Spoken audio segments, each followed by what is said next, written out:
এখন বিহুতলী এবাৰ ৰেলে ইয়াতে মোক পাৰ্মানেণ্ট কৰি দিছিল। আমাৰ জুবিনদাৰ নামেৰে নামকৰণ কৰা হৈছে, কিন্তু অতি দুৰ্ভাগ্যৰ কথা যে জুবিনদা আমাৰ মাজত নাই আৰু এইখন ষ্টেজত তেওঁ গাব নাপালে। জুবিনদা আৰু কেতিয়াও গাব নাহে আমাৰ মালিগাঁৱত গান। ধুনীয়াকৈ ৰেলে একদম পাৰ্মানেণ্টলি বনাই দিছিল ষ্টেজখন, একদম ধুনীয়া কৰি। চাওক ইমান ধুনীয়া কৰি বনাই দিছিল, জেগাখিনি বঢ়িয়াকৈ, বুজিছে নাই? কিন্তু এতিয়া ইমানে বেয়া লাগিছে। মই অহাই নাছিলোঁ, কিন্তু আজি এবাৰ এনেই সোমাই আহিলোঁ। তাকো গধূলি অহা নাই, এনেই কোনো নাথাকাতে আহিছোঁ। ভাল লগা নাই মনটো এইকাৰণে। চাওক, কিন্তু জুবিনদাৰ নামেদি নামকৰণ কৰা হৈছে ষ্টেজখন, আমাৰ মালিগাঁৱৰ। কি ক'ম আৰু, দাদাৰ ফটো লাগি আছে ইয়াতে। চাওক, বিৰাট দুখ লগা কথা আৰু।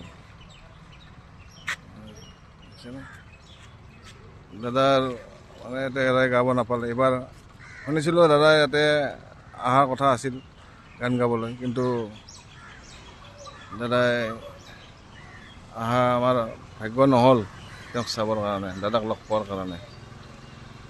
এইখিনিয়ে আৰু মোৰ ক'ব লগা। ভিডিঅ'টো ভাল পালে ফ'ল' কৰিব মোৰ পেজটো, লাইক আৰু কমেণ্ট এটা দিব আৰু। সেইকাৰণে মনত দুখত অহাও নাই বাৰু চাবৰ কাৰণে। এইখিনিয়ে আৰু মোৰ ক'ব লগা। এইটো ধুনীয়া ৰাস্তা দিছিল বনোৱাকৈ, ধুনীয়াকৈ আৰু ধুনীয়া আহিল হয়, দাদা বঢ়িয়া কৰি ইয়াতে গালে হয় গানবিলাক। কি ক'ব আৰু। ঠিক আছে, মই আগত আৰু দেখাই আছোঁ অলপমান। আমাৰ নতুন দাদাৰ নামেদি নামকৰণ কৰা হৈছে, এইখিনি মই আপোনাক দেখাই আছোঁ। এখন ষ্টেজখন, এই গেটটো আমাৰ দাদাৰ নামেদি নামকৰণ কৰা হৈছিল, জুবিনদাৰ নামেদি। চাওক, মালিগাঁও ৰেলৱে ষ্টেডিয়াম আপোনাৰ ধুনীয়া। চাওক, জুবিন গাৰ্গ ৰেলৱে বিহুতলী মালিগাঁও।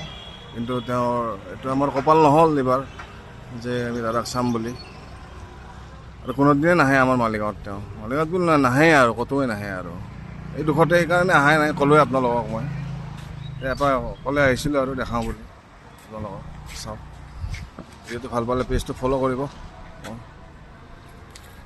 ঠিক নাই আহোঁনে নাহোঁ, মনটো একেবাৰে ভাল নাই সেইকাৰণে। ঠিক আছে বন্ধুসকল, মোৰ ক'ব লগা এইখিনিয়ে আছে। Bye bye.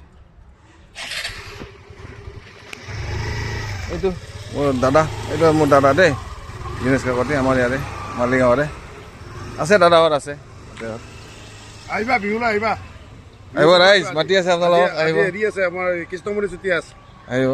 কৃষ্ণমণি চুতীয়া আছে। জুবিন দাদা অহা কথা আছিল, দাদাটো নায়েই আৰু। ঠিক আছে।